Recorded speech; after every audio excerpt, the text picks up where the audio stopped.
saya kedatangan seorang tamu, Ibu Lira Amalia ya, sebagai organisasi ya. Apa kabarnya nih? Baik, alhamdulillah baik. Sehari-hari aktivitasnya apa aja? Selain di PDI Perjuangan lah. Kalau ini kan sudah masuk musim kampanye, ya paling ke dapil. Oh, caleg juga ya? Iya. Caleg untuk daerah pemilihan 5. Ini akan sering nanti ya turun ke lapangan ya? Harus sering. Memang mungkin ya sering netap juga sih nanti. Oke. Nah, di PDI Perjuangan sendiri itu sudah berapa lama Lira aktifnya?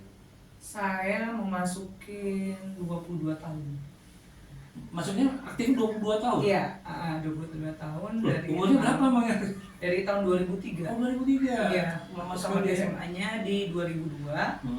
Langsung aku berorganisasi masuk ke politik di 2003. Waduh, senior habis nih nampaknya ini. Masih konflik gitu Bang. Iya, 22 tahun ya. Ini operator kita ini baru berapa tahun dunia ternyata Lira sudah lama sekali ya. Sudah. Jadi dan dari awal memang sudah di PDI Perjuangan. Iya. Ya. Memang dari awal aku Udah stick terus di situ ya. dari Kota Banda Aceh. Tapi memang kita dari kepengurusan ya. Kota Banda Aceh. Alhamdulillah kemudian DPD sampai saat ini. Boleh cerita sedikit gimana perjalanan selama 22 tahun di press jadi 1 menit cerita gimana? Oke. Karena ini saya baru tahu ternyata sudah 22 tahun. 22 tahun. Masuk ke partai PDI Perjuangan itu 2003. Saat itu masih ketuanya Kota Banda Aceh Bang Said MZen. Kebetulan beliau DPRK ya. DPRD apa DPRK gitu. Terus, tsunami. Perjalanan tsunami ya hanya kita yang masih ready ya, masih ready di dunia, masih hidup. Alhamdulillah saya kebetulan ada masa transisi antara Pak Barumanyak dan Pak Karimun gitu. Saya lupa tahun berapa itu akhirnya terpilih ke pengurusan baru Pak Karimun. Nah dari Pak Karimun saya itu ditaruh menjadi ketua wakil ketua bidang internal sekretaris. Okay. Nah di bawah sekretaris ya kan itu sampai 2 periode. Nah 2 periode itu. tapi nama saya masih di situ. Nah 2007 2008 kalau nggak salah saya ya masih agak mau masuk ke 2008 itu saya kebetulan ditarik ke pusat. Oh, ke DPP ya? DPP partai gitu. Memang jadi kalau dulu tuh masih koordinator wilayah, sekarang sudah administrasi wilayah. Nah, tapi saya nggak megang Aceh Bang. Megang wilayah mana juga? Megang wilayah Jawa Timur. Wow. Jadi waktu ke Jakarta dengan jabatan baru itu, ya kan itu kan jabatan yang diberikan oleh pimpinan partai. Agak gimana gitu kan? Saya orang Aceh ya kan. Masih muda. Ada rasa ragu-ragu waktu itu? Ya karakter Bang mungkin ya, karakter kita Aceh, Sumatera ini sama mereka ini kan ya, tapi akhirnya terbiasa. Akhirnya saya sampai selesai di Jombang. S1. Oh, kuliah di Jombang. Di pesantren kok? Bukan pesantren, di Darul Ulum ya. Jombang terkenal dengan pesantren. Ya itu juga lama S1-nya. Alhamdulillah waktu 2014 masa Pak Jokowi pertama presiden, saya minta ke Aceh. Karena memang kondisi administrasi internal kita agak sedikit gimana, secara kita mau peran untuk presiden, alhamdulillah diizinkan untuk jadi monitor untuk presiden pertama Pak Jokowi. Si Tom terbangun dengan suara Lira. Akhirnya 2014 kita perang ya kan untuk memenangkan presiden. Pak Jokowi. Itu pasti seru lah di sana teh. Saya udah ke Aceh tuh Bang. Oh, udah ke Aceh. Udah ke Aceh saya. Kalau seru-serunya padahal mungkin ya. 2014 itu. Nah, akhirnya kemudian saya ditambah SK surat tugas, bukan SK, surat tugas khusus untuk memenangkan Irwandi Nova. Oh. Nyambung lagi. Sampai akhirnya saya jadi asistensi Pak Irwandi. Setelah pemenangan Irwandi, sebelum penangkapan beliau itu saya jadi asisten ya, beliau setahun. KPK masalah di KPK itu akhirnya kita pulang pergi akhirnya ya saya sampai saat ini kalau di jabatan saya masih wakil ketua bidang pemuda dan olahraga dan pariwisata Aceh. Tapi ada beberapa kekhususan yang diberikan Pak Sekjen untuk saya untuk menangani Aceh. Menangani Aceh yang memang sifatnya hanya kekhususan. Gitu. Mungkin teman-teman PDIP juga tahu ya memang kenapa saya dekat gitu sama teman-teman seperti menteri. Ya, karena kan memang saya punya proses di situ. Bukan ujuk-ujuk ya kalau bukan ujuk-ujuk ya kan gitu. Memang punya proses yang mereka tahu ya Aceh itu ya ada Mbak Lira gitu. Ya mungkin karena kelamaan saya lama di DPP, di sekretariat gitu. Akhirnya kenal kita ya. Termasuk Mr. Presiden sekarang. Oke, tadi itu cerita 22 perjalanan. tahun ya. Nah, sekarang Lira menjadi caleg untuk Dapil 5. Tuh. Kita cerita caleg-caleg aja lah ya. Boleh. Kenapa milih Dapil 5? Awalnya tuh saya nggak milih Dapil 5 sih. Saya tegak lurus sama perintah partai. Cuma memang yang pertama kalau pertanyaannya kenapa milih Dapil 5, ibu saya itu kan asli Aceh Utara, Pantolabu. Kemudian saya melihat pemetaan di Aceh ini, saya kan sudah berubah semenjak 2009 dari hari itulah 2019 sudah mulai kelihatan itu perubahan. Saya melihat juga beberapa partai lokal juga sudah mulai terpecah belah juga di internalnya. Maksudnya itu di sana karena partai lokal yang terpecah belah. Ya, kita kan ada pemetaan nih Bang. Relatif lebih mudah masuk ke situ. Ya, itu alasan pertama. Alasan kedua sebenarnya. Alasan pertamanya itu sih sebenarnya bukan apa. Ya itu mungkin karena kampung ibuku, ya kan juga. Terus aku melihat masih banyak faktor-faktor yang harus kita bantu di situ Bang. Terutama pakai miskin ya Bang. Yang saya sedih itu sebagai yang belum pernah jadi calon legislatif gitu. Begitu banyaknya anggota dewan dari berbagai partai di situ. Kalau kita nggak ada, kita tidak hilang belum pernah ada, bukan tidak ada ya kan, pernah ada. Ya saya ngeliat sih apanya ya gitu kan, kok ya begini-begini dengan hasil kita survei dulu untuk pemenangan presiden dulu ya kan gitu. Punya data-data lama ya. Ya, kita kan pembandingan. Ada, bukan tidak ada, tapi ya mungkin hanya kepentingan-kepentingan elit aja kali. Nah, kemudian kenapa di Dapil 5? Awalnya saya tuh dapatnya Dapil 1. Dapil 1 Banda Aceh. Di sini Banda Aceh, Sabang Aceh Besar. Ya karena kenapa? Karena tempat tinggal saya kan di Banda Aceh. Walaupun itu yang masuk Aceh Besar ya, di Darul Imara. Akhirnya kita nggak usah disebut tempat, nanti didatangi pula. Iya. Darul Imara di daerah Lambeur, di kampung Lambeur. Itu kebetulan rumah orang tua Bang, masih numpang kan. Nah setelah kesini ya, kita internal, akhirnya pembentukan Bapilu. Nah kebetulan saya juga masuk dalam tim pemenangan pemilu dari PDI Aceh, PDI Perjuangan Aceh. Akhirnya kita kan ada pemetaan internal. Nah, pribadi saya nggak mau dong sesama internal kita tidak saling menguatkan. Akhirnya saya juga diperintah sama pusat dan permintaan dari Aceh Utara dan Lusmame juga. Bu Lira kalau bisa Dapil 5. Jadi ini udah mantap lah di Dapil 5. Sudah. Pertanyaan selanjutnya, apa yakin akan menang? Iya saya optimis menang. Harus menang. Bagaimana caranya ini? Bagaimana? Ini persaingan kan semakin ketat ini. Betul.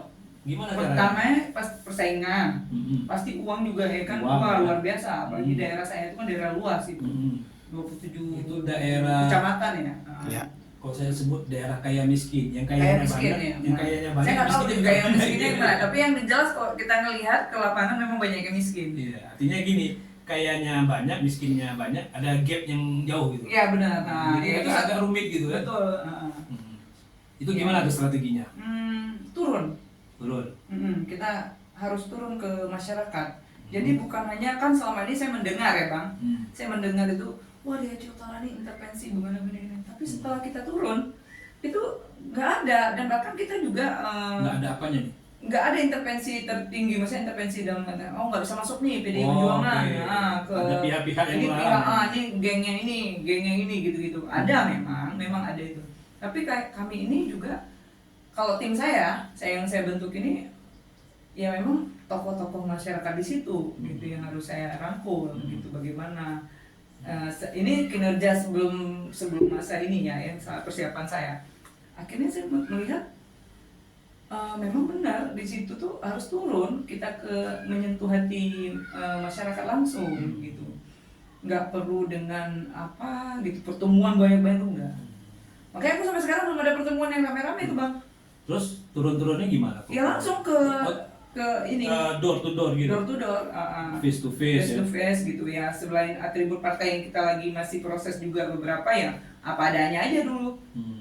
Jadi saya juga nggak ada cara yang saya melihat di sini memang melihat memang fakta, ya kan? Apa tuh? Mekanisme yang politik yang kayak kakak ngomong, yang kayak kita lihat kemarin gitu. Itu para caleg, aku nggak bilang ya partai apa-apa gitu. Yang jelas bukan PDI Perjuangan, karena kan PDI Perjuangan itu memang jujur terstruktur. Cara mainnya itu memang Asal? sudah main ambil kakak. Oke. Silakan dicek di lapangan juga ya. Tapi kan siapa sih yang ini? Nah itu sudah terjadi saat ini. Maksudnya ada caleg tertentu yang ngumpulin kakak, Benar ngumpulin dengan ya itu. Itu ada dijanji macam-macam mungkin ya? Oh sudah dijanjiin ini rumah duafa begini gitu. Nah ini yang saya temukan di lapangan. Oh kamu kami janji ya bahasanya, janji dengan ini ya. Namanya masyarakat itu kan ya, mungkin dia nggak mau berdosa juga kan. Oh ya nggak apa-apa. Silakan pilih ya kan yang udah ini gitu. Cuman saya turun di sini, saya hanya menjelaskan gitu. Artinya ini perjuangan Lira semakin berat dong? Berat banget. Hanya satu yang menang di Lira. Apa itu? Perempuan. Keibuanku ini.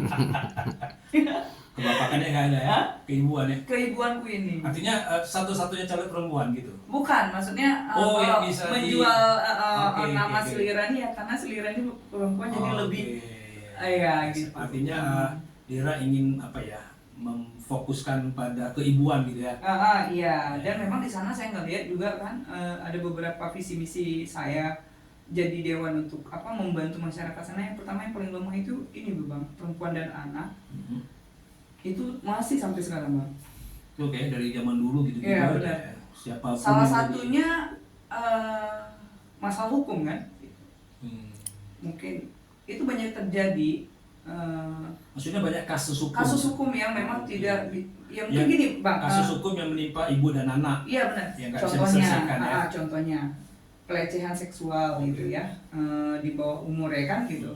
Nah akhirnya kenapa mereka tidak berani gitu kan, sudah diproses juga efek-efek dari mental dan itunya. Enggak, ini perjalanan proses hukumnya bagus maksudnya, tapi kan mental si anak gitu.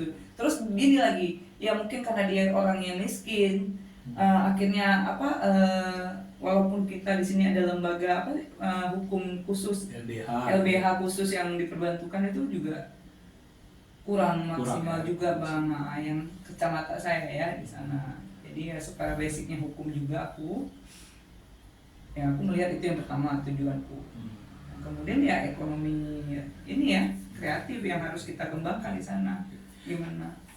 Ini kan Lira menguasai banyak data lah nih kan? Iya. Data-data populasi dan sebagainya. Saya ingin tahu nih kira-kira berapa suara yang Lira butuhkan biar bisa terpilih? 15.000. 15.000. Itu kursi terakhir di tahun 2019 itu 19.000.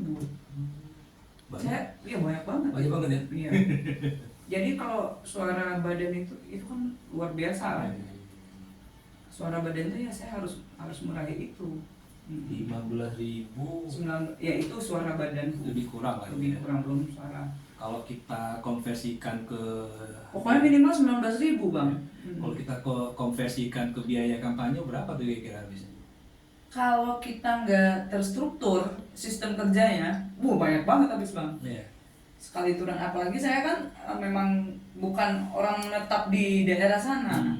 Jujur saya bilang saya sambil ambil kosan di sana sekarang. Kosan untuk saya pribadi dan tim saya gitu. Ya memang harus menghemat karena kenapa biaya kampanye ini kan pribadi sekarang ini. Partai itu bukan tidak membantu ya kan. Ya mungkin di lain hal yang dia bantu. Kan nggak mungkin juga semua caleg dibantu ya. Iya benar. Ada puluhan ribu ya. Kendala pertama kita di khususnya Aceh Utara ya memang waktu saat pencalekan. Jadi yang perlu teman-teman ketahui nggak segampang yang kita pikirkan. Ada walaupun kita ada duit nih, kita mau beli nih, mau bapak abang nih, bang mau nggak kamu jadi caleg PDIP? Mau, ya kan? Tapi nanti udah nggak jadi. Ya mungkin ada hal juga intervensi di situ karena mungkin partai saya yang katanya dulu ada sejarah begini, ini yang harus diubah dulu mindsetnya bang. Nah itu tugas saya turun itu, jadi memang begini sebenarnya cerita sebenarnya begini loh. Karena ada kesan ibu ketum saya ini kan di sini di Aceh ini yang darurat militer berada gini. Banyak mispersepsi. Ya mbak. Jadi masalah tekanan berat kita turun. Apalagi ini ke daerah yang memang dibilang basisnya mereka yang lokal ya kan gitu. Tapi alhamdulillah dengan pertemanan saya sama teman-teman di luar partai ini, alhamdulillah mereka fair gitu. Nah, tapi bang, memang harus kita pegang data.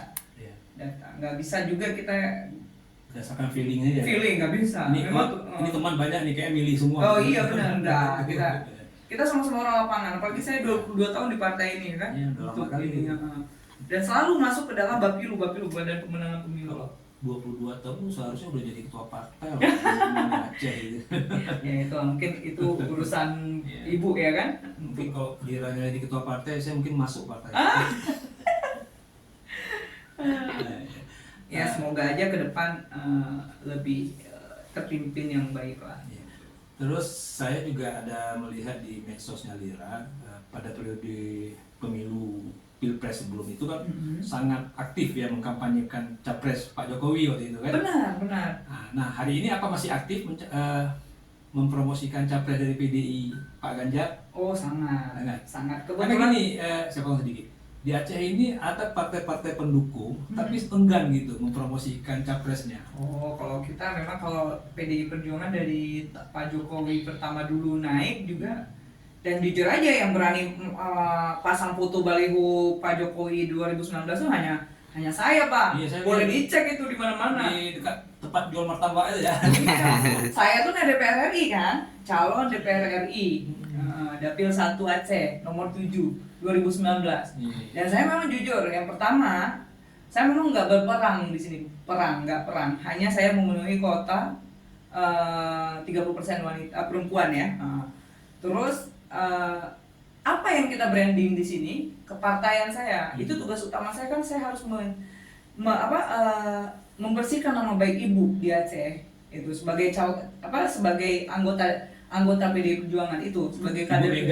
Iya yang pertama itu sama Pak Soekarno itu harus dulu di-clearkan dulu itu. Makanya saya tugas berat saya itu untuk Aceh itu saya punya tugas memang untuk membersihkan nama ibu dan Pak Soekarno. Untuk Aceh yang pertama yang selama ini mungkin konotasi negatif. Negatif karena kan itu aja antara DOM dan DM itu udah digabungin itu. DOM dan darurat militer ini kan memang harus turun untuk menjelaskan bang. Soalnya membersihkan betul. Butuh waktu ya banyak lama. Tadi saya lewat di salah satu persimpangan di Kota Banda Aceh itu ada sebuah baliho raksasa. Benar. Tapi dari partai PDIP Tapi saya lihat nggak ada foto Pak Ganjar itu, nggak ada di situ. Jadi sebagai orang apa ya awam, saya kan nggak berpartai nih ya. I know. Bikin wah ini kok kenapa nggak pasang? Jadi Iya. sangat, saya nggak sebutin namanya lah. Tapi saya merasa ini sangat disayangkan ya. Iya, betul. Paling tidak adalah sedikit gitu kan. Nama juga partai pendukungnya ya. Tapi ya itu yang terjadi sekarang di Aceh ya. Iya, mungkin tuh persepsi umum ya. Kalau kita juga kan, kalau di partai saya nggak ada, pasti naik semua. Nggak, tidak ada instruksi nggak dari partai agar semua ala-ala peraga itu menampilkan foto capres gitu? Ada instruksi semacam itu atau? Kalau kita sih sudah tegak lurus ya. Namanya Ganjar Pranowo itu kader PDI Perjuangan, Bang, ya kan? Udah pasti kita ke Pak Ganjar, dan instruksi ada kekhususan di internal untuk memasang gini ya, kita punya ketentuan semua. Tapi kalau partai koalisi lainnya saya nggak bisa berbicara namanya itu, Bang. Itu kan bukan ranahnya saya, kami sebagai walaupun koalisi Ganjar Mahfud gitu. Oke. Nah ini mungkin terakhir lah ya. Nanti kok kita tanyain semua terbuka pula semua rahasia. Seandainya nanti terpilih, kira-kira apa yang paling prioritas Lira kerjakan? Yang pertama terpilih sebagai anggota DPR Aceh lah. Ya, yang pertama saya harus membenahi internal saya dulu di sana. Internal apa ini? Seperti kantor partai dan ini yang namanya saya wakil rakyat, ya otomatis saya kan harus lebih sering turun apa yang kekurangan di dapil saya yang harus saya benahi pelan-pelan. Nah kebetulan nih, jadi Perjuangan 2024 ini kan ada pemilihan presiden baru ya nanti, ya kan, Pak Ganjar Mahfud ya kan, gitu. Ya semoga aja kita optimis Pak Ganjar menang, gitu. Walaupun memang 2 hari ini survei gonjang-ganjing saya juga bingung gitu ya kan, gitu kok bisa turun sampai 16 sekian kayak turun apa tinggi ya, tapi ya kita tetap optimis, Bang, ya kan, gitu. Pada intinya kalau saya jadi anggota dewan, saya akan membenahi Aceh Utara dan Lusmawe. Itu dulu kalau itu ya internal saya juga, supaya kenapa kelemahan PDI Perjuangan saat ini itu ya kursi, Bang, di Aceh ya? Di Aceh. Kelemahan PDI. Sehingga kita tidak mungkin apakah itu kacamata saya, ya kan? Saya merasa begitu. Kita dulu sebelum ada konflik antara Jokowi dan PDIP, kita rasanya gimana ya? Ini partai presiden loh. Itu merasakan memang, gitu. Tapi dengan efek seperti sekarang kan sudah berbeda. Nah memang harus kerja keras dengan kejujuran, Bang, itu aja. Kerja keras dengan kejujuran. Mungkin Aceh agak berat di situ karena nanti data itu yang memang harus ya udah kita harus memang saksi, kita harus benar-benar ini. Benar-benar ini ya. Baik. Oke, menarik nih percakapan dengan Lira ya mengenai pencalekan, mengenai PDI Perjuangan di Aceh. Ntar kapan-kapan kita ngobrol lagi lah ya. Mudah-mudahan saya doain Lira berhasil. Amin. Pertarungan ini sangat berat nanti. Biasa, Bang. Baik, oke, penonton To The Point, terima kasih sudah menyaksikan. Kita ketemu lagi di lain kesempatan. Assalamualaikum warahmatullahi wabarakatuh.